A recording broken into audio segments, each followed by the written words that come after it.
Wow, good morning, everybody, and welcome to the main object big book study of Alcoholics Anonymous. I'm an alcoholic. My name is David. Hello.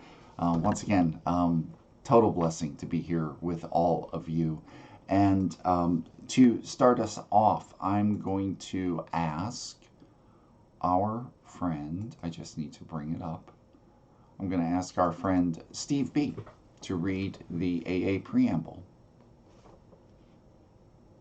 Good morning, all. Steve, recovered alcoholic. The AA preamble: Alcoholics Anonymous is a fellowship of people who share their experience, strength, and hope with each other that they may solve a common problem and help others to recover from alcoholism. The only requirement for membership is a desire to stop drinking.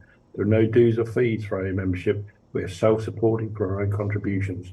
AA is not allied with any sect, denomination, politics, organisation, or institution. It does not wish to engage in any controversy, neither endorses nor opposes any causes. Our primary purpose is to stay sober and help another alcoholic to achieve sobriety. Thank you. Steve, thank you so much.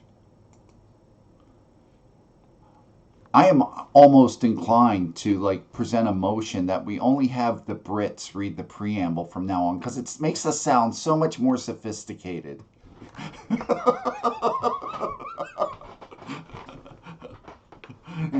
It's all about the image.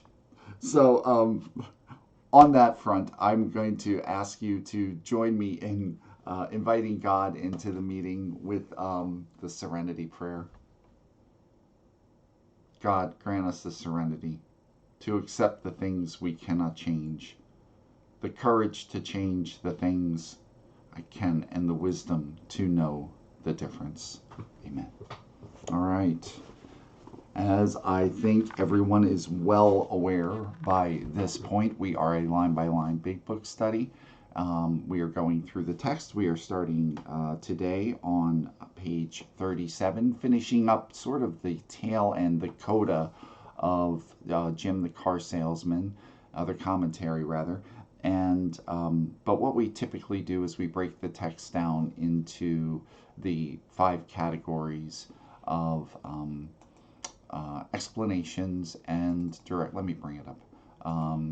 Questions, directions and explanations, promises, warnings, and history. And as you see there, the colors are what I highlighted in those categories in my big book. I don't do anything for history, but what this allows me to do is it turns a big book into just a what I have found anyway is a powerful teaching tool, and for myself, and actually even more importantly, for sharing it with other alcoholics. So it really empowers somebody. And if you're saying to yourself, um, I want to sponsor people, or I'm being told I should sponsor people, but I don't know enough. I don't know how to do it. I don't know. And man, just take them through the book. And you don't even have to do or say the kind of stuff that I do. I mean, and by the way, I'm making this all up as I go along. Okay. So just, you know, I mean, really, without strict guardrails, I'll start talking about Barney. So you've got to keep me in check. But seriously, I mean, especially if you've got, um, some time, a little bit of time. I don't even want to say like a year or whatever, because I know people with 6 months that would be awesome sponsors at this point. And but if you got a little bit of time under your belt, just take somebody through the book and tell them the categories and your understanding of why this might be a direction, or why this might be a warning, or why this might be a promise. That's all you got to do, and then get them into action. So anyway, before that's I'm doing a public service announcement, um, so I'll move on. Our format is I'll be going through the text. Will be going up till about the middle of page 39, and I'll talk a little bit about that, and do that until about 7 o'clock, somewhere thereabouts, and then we'll open it up for questions and discussion and all of that stuff. And and just so you know, in case somebody doesn't know, um, we're being recorded, but only my part. So I turn off the recording device after I'm done. That's just so if there's a newcomer here or somebody who's a little queasy about having themselves recorded, we don't do it. So and then we post it on the, and I think the link is in the chat. If you miss it, there's an archive on YouTube of all the meetings. So that said, just to summarize, so now last week we talked about our friend Jim, the car salesman, and we're going to finish that up. But today, really, after concluding the example of Jim, the car salesman, who returned to drink because he failed to enlarge his spiritual life, Bill, in today's reading, we'll see he presents us with the story of the Jaywalker. And this illustration, while clearly hypothetical, helps to further clarify the not just the idea of personal powerlessness when trying to overcome that twisted thinking,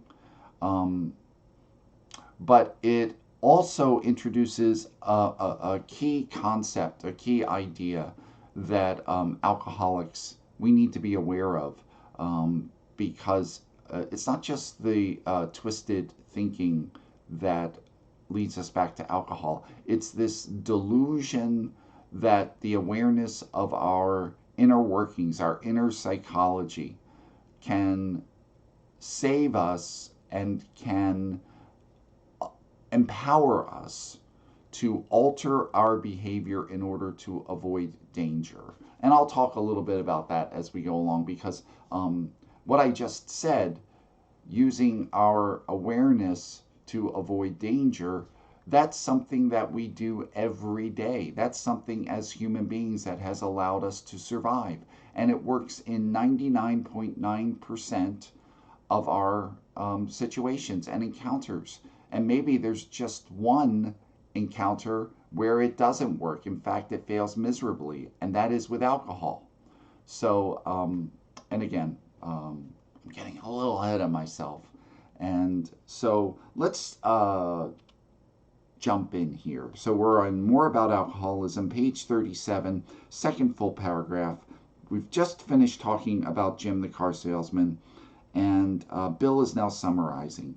And he is saying, you may think this is an extreme case about Jim. Oh, I jumped ahead, but then I forgot something. Just to make it simple for everybody, everything we're going to read today, I don't think we've had this yet, but everything we're going to read today is pink for warning. So I won't be getting into the colors. So if you want to know what color it is, just color it pink, because the whole 2 pages is pink. So moving on. You may think this is an extreme case. To us, it is not far-fetched, for this kind of thinking has been characteristic of every single one of us.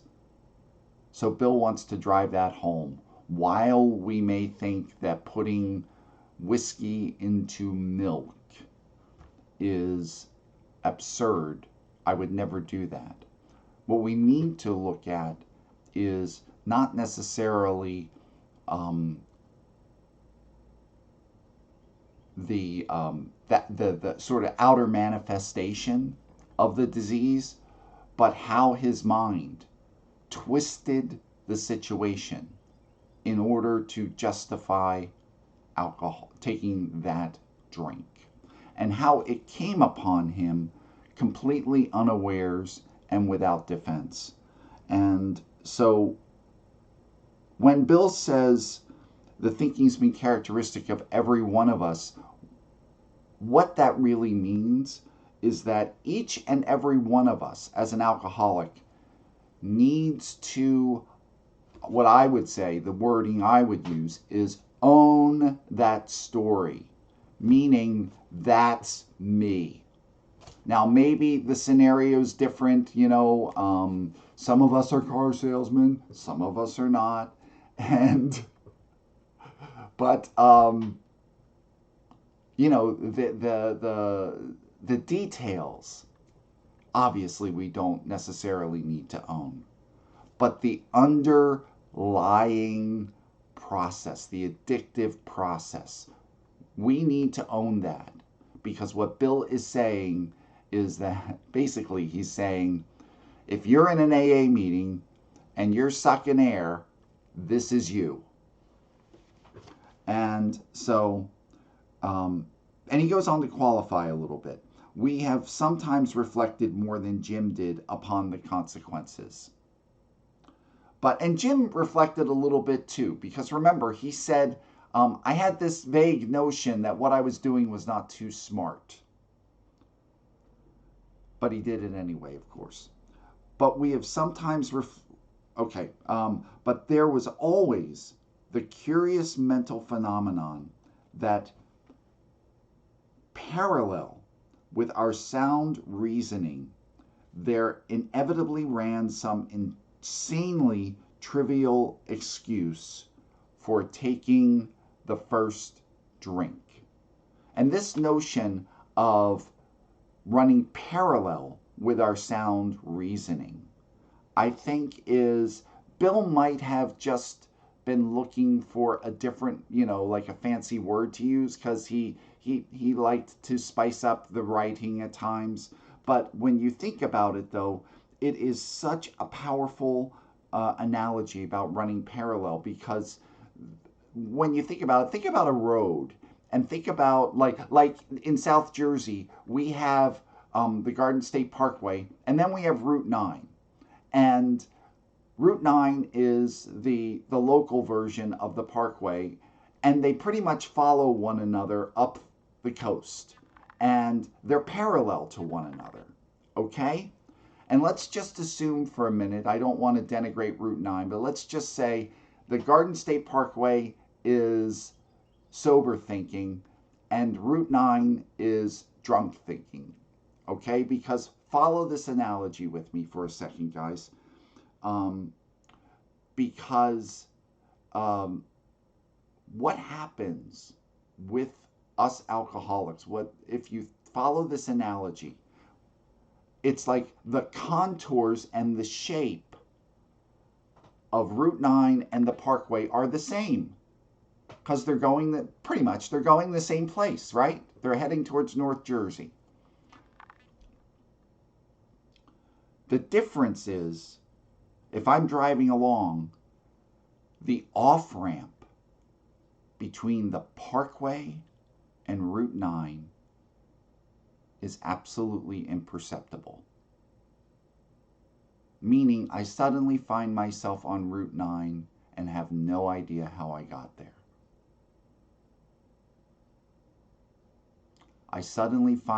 In other words, I suddenly find myself in alcoholic thinking, and I have no idea how I got there. Because the off-ramp between sober thinking, sane thinking, and alcoholic thinking is absolutely imperceptible. And I'm here to tell you, ladies and gentlemen, that doesn't go away when you get your 90-day chip. It doesn't go away when you get your 10-year chip.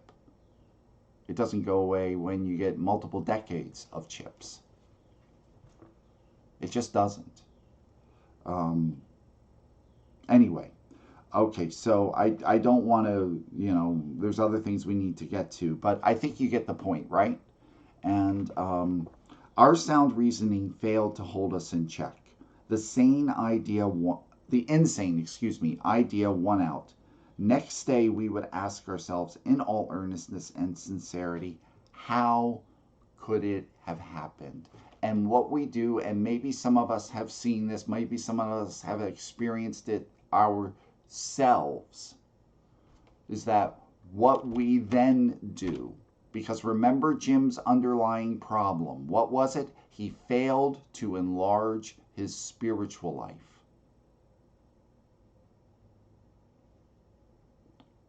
But without enlarging his spiritual life, what Jim is going to be left with instead is what I will call mental strategies. Meaning, he'll be that guy who the next day he would ask himself in all earnestness and sincerity, How could it have happened? And then what he'll do is he'll devise mental strategies. Oh, I understand.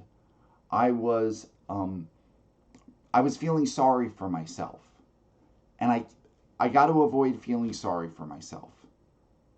And then those folks or us will then speak to a sponsor or go to our AA group and say, I understand now. I didn't get it before, but I get it now. Does that make sense? Okay, in some circumstances, we have gone out deliberately to get drunk, feeling ourselves justified by nervousness, anger, worry, depression, jealousy, or the like. But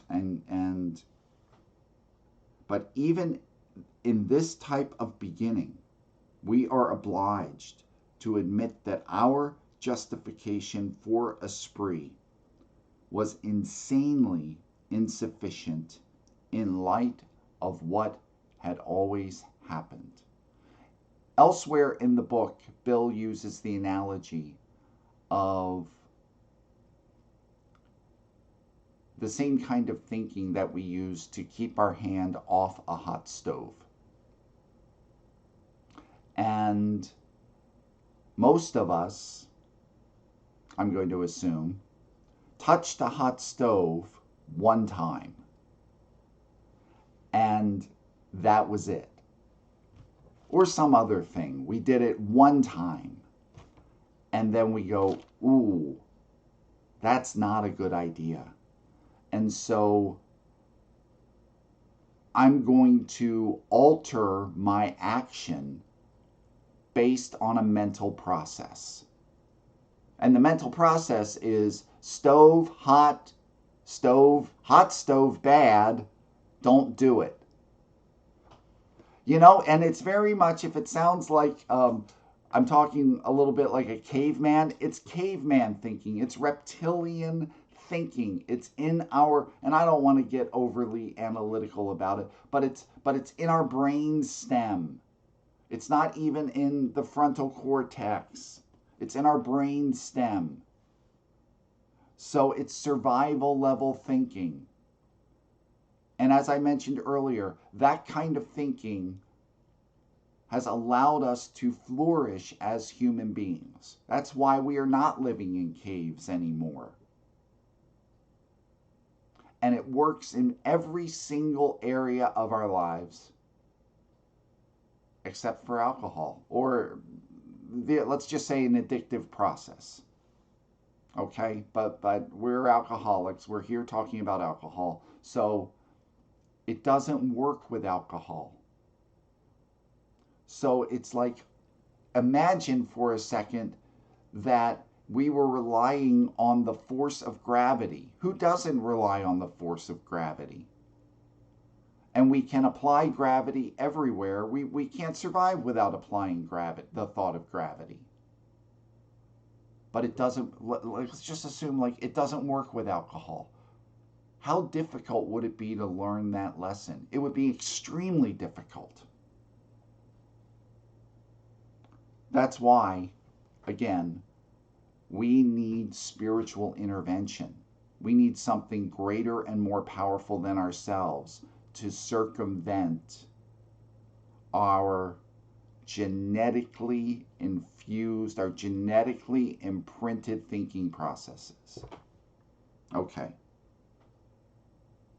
Now we see that when we began to drink deliberately instead of casually, there was little serious or effective thought during the period of premeditation of what the terrific consequences might be. Because the other component of this is, see what's different about our relationship with alcohol versus our relationship with a hot stove? Here's the key difference, folks. Our disease as alcoholics is going to dictate that we will focus almost exclusively on the perceived benefits rather than the perceived risks. That makes sense? We will, or maybe we'll, because remember, Jim was aware of the risks. He said, I could vaguely sense that it wasn't a good idea. But the risks were sort of blurry and hypothetical to him. What was real and tangible was, if Jim was like me, the kind of drinker I was, that momentary rush, that feeling of, whew. Remember that feeling, gang? Thank God today, because of the spiritual intervention, I'm able to put other things, I'm able to prioritize other things ahead of that feeling. But not so with Jim, and not so for the Jaywalker. So let's get into it. Our behavior is as absurd and incomprehensible with respect to the first drink as that of an individual with a passion for, say, jaywalking. He gets a thrill out of skipping in front of fast-moving vehicles. He enjoys himself for a few years in spite of friendly warnings. Up to this point, you would label him as a foolish chap with queer ideas of fun. I'm going to hit the pause button there a moment. Not that this is essential, but what I found was it was interesting background, because I actually did I went to my friendly Google machine and started doing a little bit of a deeper dive on jaywalking, and I found out a couple interesting things. And in case you don't know, and I've got the definition in the chat, it means crossing the street or a highway in a diagonal direction, and it means not at the crosswalk and not with the stoplight.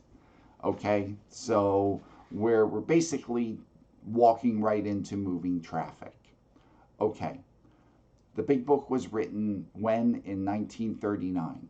Okay, for most people, certainly most adults, in 1939. See, the thing with jaywalking is, when we think of jaywalking today, it's sort of like this. Most people don't do it, and although I have heard AA stories where people have gotten tickets for jaywalking, but that's a whole other thing. But seriously, we don't think of jaywalking, but think of it as almost like I was trying to think of a parallel today, like something we think of as a danger today. And let's say texting and driving. If we said, it's like somebody, like, really seriously, if Bill was writing the big book today, he'd probably say something. He wouldn't say jaywalking. He'd say somebody who has a passion for texting and driving. And then that we get, right? So, but the thing about jaywalking, and I want to show you something. The big book was written in 1939. Jaywalking was a big thing. And why was it a big thing?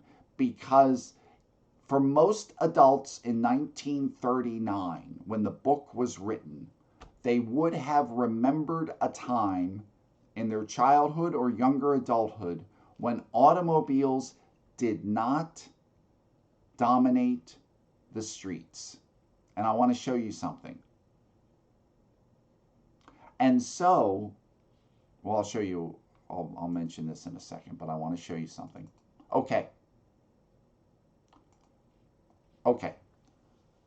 So can everybody see that picture? That is a street in New York City. It is dominated by pedestrians. So if you wanted to say who owned the road this is 1914, by the way, okay? 1914. Who owned the road in 1914? Pedestrians. Who was the road for? Pedestrians. Okay? Same street, New York City, 11 years later. Who owns the road now?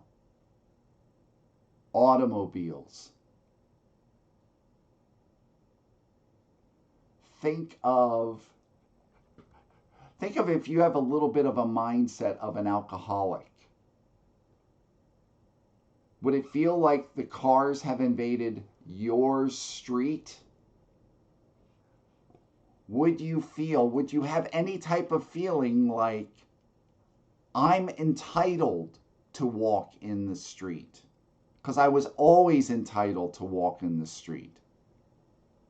Does it start to make sense why the parallel between jaywalking and alcoholism now is a little bit more potent? Because there's this also, has anybody ever picked up a drink thinking, I'm entitled to this drink. I've earned this drink. It's mine. Same thing with the street when this was written. So anyway, so we're at the top of 38. Luck then deserts him, and he is slightly injured several times in succession. You would expect him, if he were normal, to cut it out. And what Bill means, if he were normal, specifically, I think Bill is saying, if he had the ability to focus on the consequences and not, let's just say for argument's sake, what does he get out of jaywalking? It's an adrenaline rush. And it's a feeling of, let's say, because remember, pedestrians used to own the road, like it's a feeling of being powerful and entitled. And as we say in South Jersey, getting over on the cars. Make sense? You would expect him, if he were normal, to cut it out. Presently, he is hit again, and this time has a fractured skull. Within a week after leaving the hospital, a fast-moving trolley car breaks his arm. He tells you he has decided to stop jaywalking for good. As I thought about this, and I thought about the whole kind of back and forth between adrenaline rush, injury, adrenaline rush, injury. He tells you he has decided to stop jaywalking for good. I'm just going to assume, Bill doesn't say this, but I'm going to assume that Jaywalker means it. He's really like, I know that it's bad. He's sitting there in the hospital bed. I know it's bad. But in a few weeks, he breaks both legs.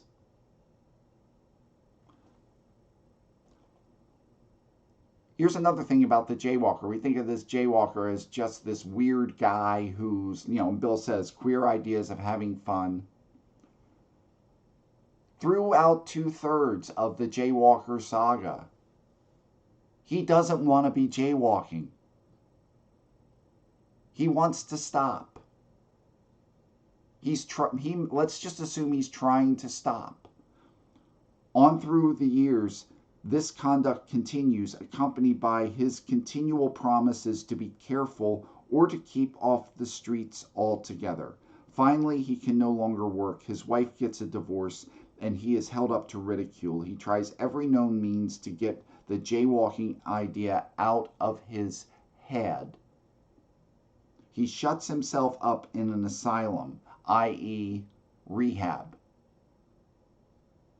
Okay, he goes to, let's just hypothetical scenario, but he goes to Jaywalker rehab.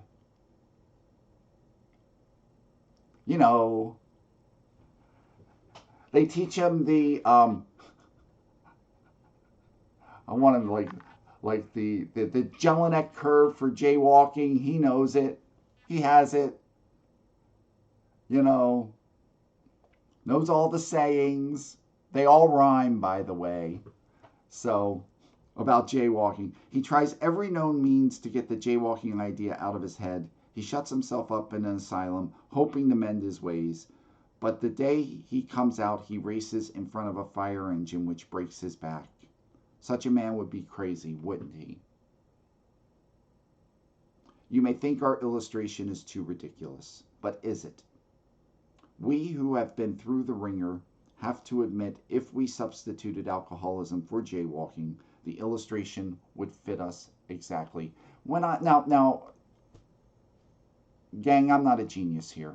Okay, until I really sat down over the weekend and looked at, those photographs and everything and thought about it and thought a little deeper about where Bill might have been coming from when he wrote this.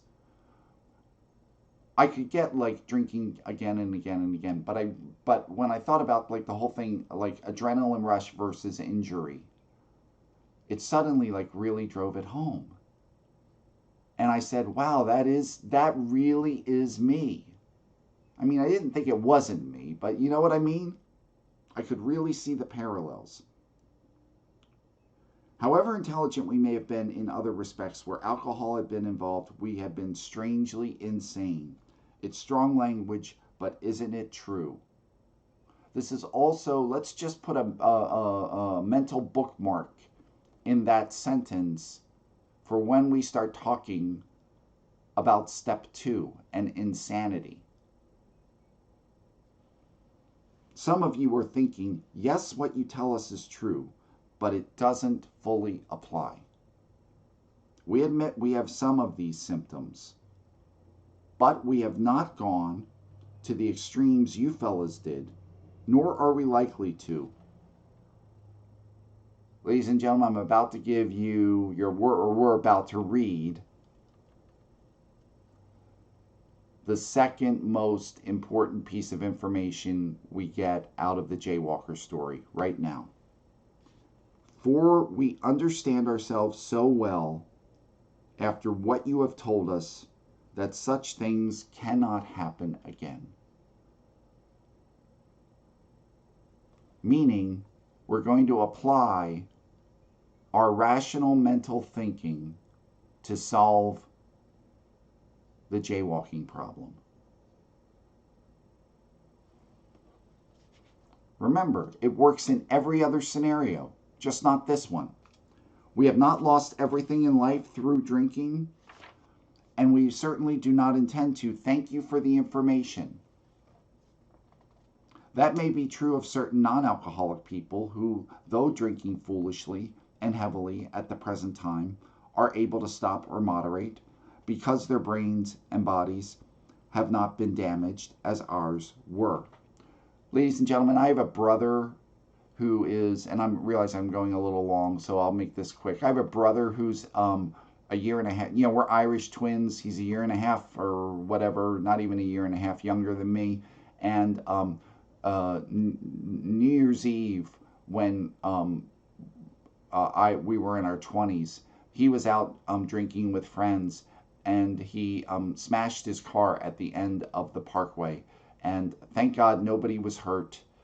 He was drunk. He was really drunk, and he was able to drive the car away. Didn't get in trouble. No police involved. Thank God. My brother never had a problem with alcohol after that. He never drove drunk after that. Okay? So who in this family is the jaywalker? He's non-alcoholic. But the actual or potential alcoholic, with hardly an exception, will be absolutely unable to stop drinking on the basis of self-knowledge. There should be a neon sign around that.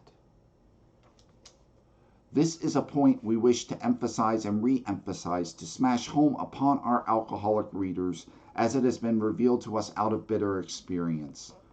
Let us take another illustration, and we're going to end there, and next week we'll talk about the second most famous character in the big book, Fred the Accountant. And I want to highlight one thing, and then we'll open it up. Notice that it says, but the actual or potential alcoholic. He's saying somebody that's not even like would totally qualify as an alcoholic. And I think what he means potential is they've not yet reached the definition of a quote unquote real alcoholic, meaning, remember the two components of a real alcoholic. Um, uh, you can't you can't predict when you're going to stop, and you always go back to it. Okay, so you may not be there, but you still won't be able to stop based on the perception of future danger. Does that make sense? Okay, I've gone over. Thank you for indulging me. And so let's do this. Um, let's open it up. What do you guys think?